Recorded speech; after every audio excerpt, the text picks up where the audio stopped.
Hello everyone, how are you all.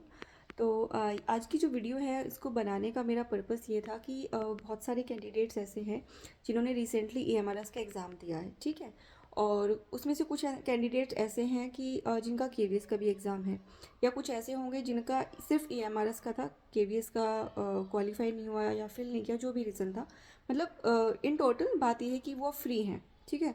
या फिर जिनका भी केवीएस का है तो 3-4 दिन में वो लोग भी फ्री हो जाएंगे। अब बात यह है कि अब आगे क्या, ठीक है। अब मैं आप लोग को ये कहूँगी कि भले ही आपके एग्ज़ाम अच्छे हो रहे हैं या फिर आप डाउटफुल हैं कि पता नहीं होगा या नहीं होगा, लेकिन कट ऑफ तो ऐसे ही है, कुछ नहीं पता। क्योंकि केवीएस का हमने देखा था कि ऐसे ऐसे लोगों का हो गया जिनको बिल्कुल उम्मीद नहीं थी, जो ये कह रहे थे कि हमने इतने कट ऑफ के वीडियोस देखे और कहीं पे भी हमारा हम उस रेंज में नहीं आ रहे। ऐसे ऐसे लोगों का भी क्लियर हुआ है टीयर 1। और बहुत सारे ऐसे लोग थे जिनको उम्मीद थी और उनका भी नहीं हुआ, क्योंकि कट ऑफ तो डिक्लेयर कर ही नहीं है कितना हुआ है। तो हमें नहीं पता एग्जैक्टली, तो कम नंबर वालों का भी हो रहा है, ज़्यादा वालों का भी हो रहा है, या फिर ज़्यादा नंबर लाने वाले रह भी रहे हैं। तो पता नहीं क्या ग्लिच हुआ है, कुछ नहीं पता। बट बात जो मैं आपको समझाना चाहती हूँ ये कि चीज़ें ना अनप्रिडिक्टेबल हैं, क्योंकि क्लियर कुछ भी नहीं है ना, ओपन नहीं है कुछ भी चीज़ें, ट्रांसपेरेंसी नहीं है चीज़ों में। तो हम उस चीज़ों में नहीं घुस सकते क्योंकि वो हमारे कंट्रोल में नहीं है। हमारे कंट्रोल में सिर्फ हमारा हार्डवर्क है, हमारी मेहनत है।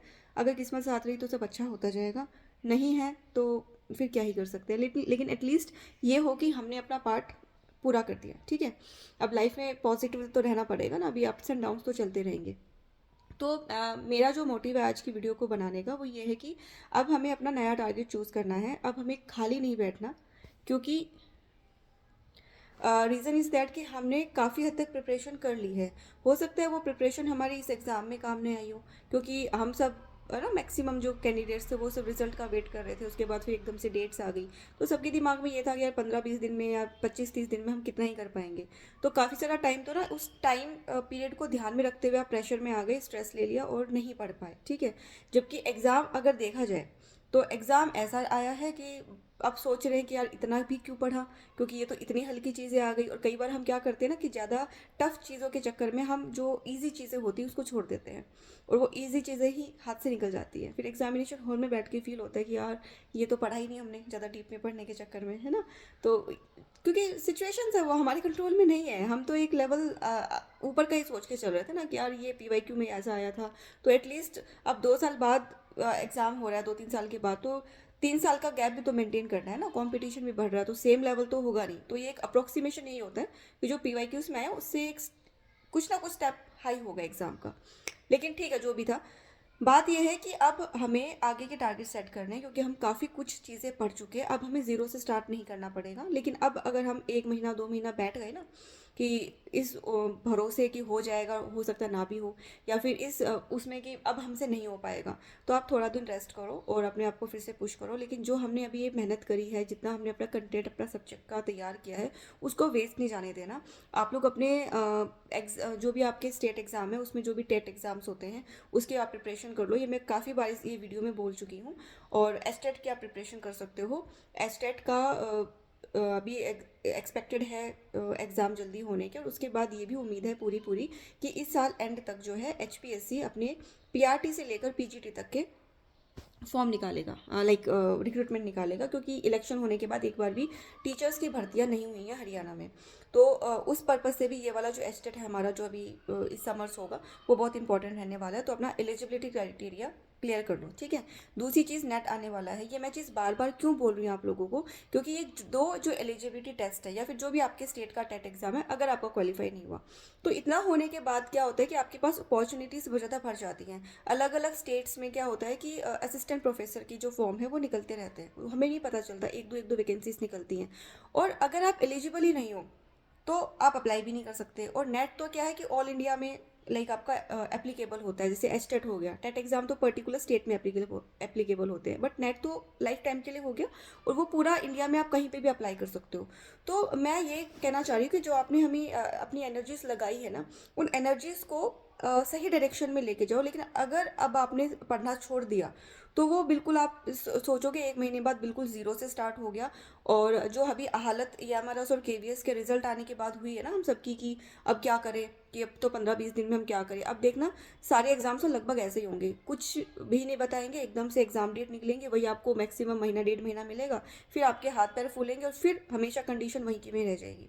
तो एक स्मार्ट स्ट्रेटेजी ये होनी चाहिए कि अगर हमने अपना 50 60 70 जितना भी परसेंट सिलेबस कर लिया था, अगर मोटा मोटा भी किया था तो अब उसको डीप में कर लेते हैं, ठीक है। और भले ही ज़ीरो से स्टार्ट कर रहे हो लेकिन ज़ीरो नहीं होगा वो, क्योंकि आप काफ़ी हद तक अपना सिलेबस कवर कर चुके हैं। अगर वो चैप्टर आपने मोटा मोटा भी पढ़ा था तो एटलीस्ट कुछ तो पढ़ा है ना, अब उसको डीप में पढ़ने लग जाओ।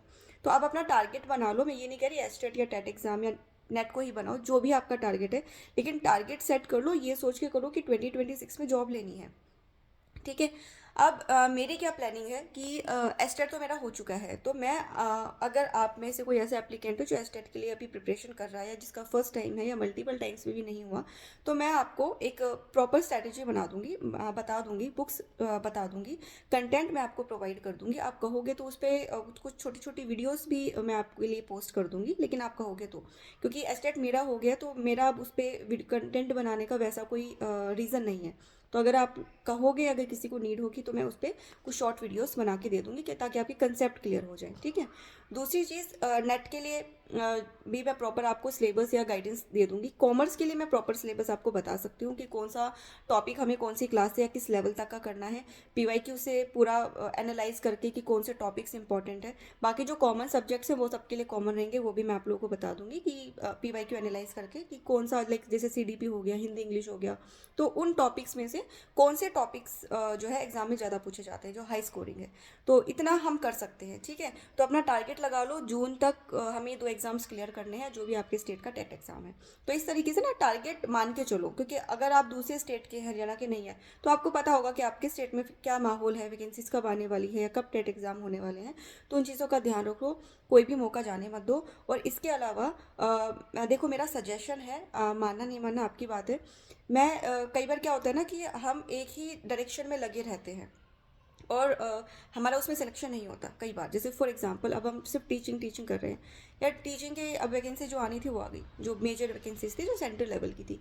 अब जो स्टेट लेवल की है वो निकलेंगी, फिर स्टेट में आपको सबको पता है, मैं ज़्यादा जो पब्लिक प्लेटफॉर्म पे ज़्यादा बोलना नहीं चाहती, ठीक है, लेकिन आप समझ रहे हैं क्या चीज़ें किस लेवल तक होती हैं, और हर स्टेट का अपनी कहानी है, ठीक है। अब अपने कोई लिंक लाइजन तो है नहीं, हम हैं अपने मेहनत के बलबूते पे, होएगा तो ठीक है, नहीं होएगा तो अपना प्राइवेट में करेंगे। तो वो वाली चीज़ें हैं, ठीक है। तो आई होप समझ गए होगे मैं किस तरफ डायरेक्शन में इशारा कर रही हूँ।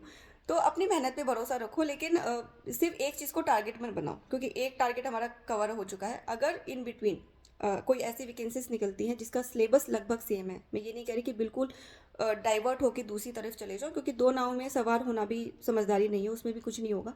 बट कोई ऐसी अगर वैकेंसीज निकलती है जिसमें आपका अगर 40-50% सिलेबस भी सेम है, जो आप टीचिंग की प्रिपरेशन कर रहे हो, like maths, Hindi, reasoning, English, computer, ये बेसिक है 4-5 सब्जेक्ट्स जो लगभग हर एग्ज़ाम से पूछे जाते हैं। तो अगर कोई ऐसी वैकेंसीज निकलती है तो उनका भी ध्यान रखो। मैं कह रही हूँ कि ध्यान रखो, अपनी आंखें अपने कान खोल के रखो, यूट्यूब पे सर्च करते रहो, या फिर ऐसे कोई भी न्यूज़पेपर की ऐप डाउनलोड कर लो जिसमें आपको वीकली जो ये होती है ना अपनी वैकेंसीज, उसकी अपडेट मिलती रहती है। तो अगर नौकरी चाहिए ना तो इतना हमें एक्टिव रहना पड़ेगा। बिल्कुल यूट्यूबर्स पे भी लाइक रिलाई मत करो कि कोई हमें बताएगा तो हमें पता चलेगा, क्योंकि कई बार मैंने खुद भी देखा है कि ऐसी ऐसी वैकेंसीज जो लाइक कल अगर लास्ट डेट है तो 2 दिन पहले ही कोई वीडियो बना रहा है, तो क्योंकि उन लोगों को भी नहीं पता चलता। लाइक मेरे को भी अब सडन मुझे पता चली कोई वैकेंसीज, क्योंकि मेरा टारगेट वहाँ पे नहीं है कि मैं सिर्फ वैकेंसी ही बताऊंगी अपने चैनल पे, मेरा टारगेट कुछ और है। लेकिन मुझे भी अगर 2 दिन पहले ही कोई वैकेंसी का पता चला और फिर मैं आपको बता रही हूँ, तो बहुत सारे लोगों को तो पता ही नहीं चलेगा। तो मैं ये समझाना चाह रही हूँ कि आप किसी पे भी, चाहे मैं हूँ या कोई भी है, आप किसी पे ऊपर ब्लाइंड ट्रस्ट मत करो, ठीक है। थोड़ा सा खुद के एफर्ट लेके चलो और थोड़ा खुद की भी रिसर्च करते रहो, थोड़ी देखते रहो चीज़ें, न्यूज़पेपर में, आर्टिकल्स में, या अब तो सब ऑनलाइन हो गया, फ़ोन में ऐप आ जाती है, सब अपडेट हो जाते हैं। तो दूसरे जॉब्स की भी तैयारी लाइक करते रहो, ठीक है। क्या पता कहाँ तुक्का लग जाए, कुछ नहीं पता। और हमें कोई वो नहीं लेना है कि हमें तो टॉपर बनना है। एक पॉइंट से भी अगर आप पास हो तो आप पास हो, पॉइंट से फेल हो तो फेल हो। लड़ाई यहाँ पे सिर्फ पास और फेल की है, नौकरी मिलेगी या नहीं मिलेगी वो पॉइंट पॉइंट पे बात हो जाती है, ठीक है। तो थोड़ा सा आप अपना टारगेट हल्का सा शिफ्ट कर सकते हो, अगर ज़्यादा लॉस ना हो और सिलेबस सेम है तो, ठीक है। तो बाकी आप कमेंट सेक्शन में बता देना अगर कुछ स्पेशल टाइप का कंटेंट चाहिए स्टडी से रिलेटेड, पर्टिकुलर सब्जेक्ट या टॉपिक से रिलेटेड, तो आप बता देना। वीडियो चाहिए और मेरा अगर उस सब्जेक्ट पर इतना कमांड होगा तो मैं वीडियोज़ के थ्रू, अदरवाइज अपने नोट्स के थ्रू आपको डेफिनेटली हेल्प करूँगी। और टेलीग्राम चैनल ज्वाइन कर लेना अपडेट्स के लिए, क्योंकि हर चीज़ की वीडियो पॉसिबल नहीं हो पाती तो मैं कुछ माइनर मेजर अपडेट्स मैं टेलीग्राम पे भी पोस्ट करती रहती हूँ। जो भी नोट्स होते हैं, पीडीएफ होते हैं, जैसे ही मुझे कमेंट्स मिलते हैं ना, मैं इवन ये भी कोशिश करती हूँ कि 50 में से अगर 1% ने भी कोई डिफरेंट कमेंट किया ना कि मैम मेरे को इसके नोट्स प्रोवाइड कर दो, तो मैं कोशिश करती हूँ। इवन प्रिपरेशन के टाइम पे भी मैंने बहुत सारे लोगों के सिंगल सिंगल कमेंट के ऊपर मैंने उनको नोट्स प्रोवाइड करे हैं ढूंढ के, ठीक है, इंटरनेट पे सर्च करके पीडीएफ उनको शेयर करी है। जहाँ मेरे हैंड रिटन नोट्स थे मैंने वो चीज़ भी प्रोवाइड करी है। तो जितना मेरे एंड पे हो पाएगा मैं करती हूँ कोशिश।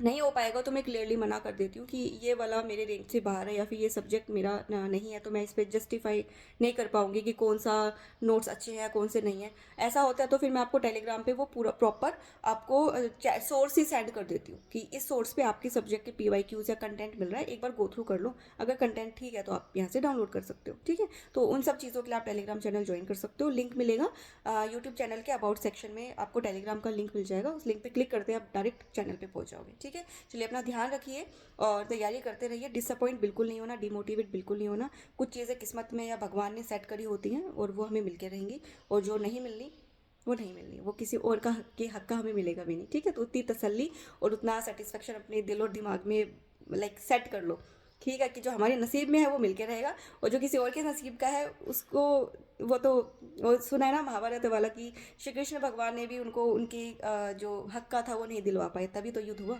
तो कुछ है डेस्टिनी जो होती है, जो नियति ने सेट कर रखा है, वो चीज़ तो होनी है और उतना हमें झेलना भी पड़ेगा। So stay positive. हमारे हाथ में कुछ भी नहीं है एक्चुअल में, सिर्फ मेहनत कर सकते हैं, रिजल्ट हमारे हाथ में बिल्कुल भी नहीं है, ठीक है। तो चलिए मिलते हैं अगली वीडियो में, कमेंट्स ज़रूर कर देना।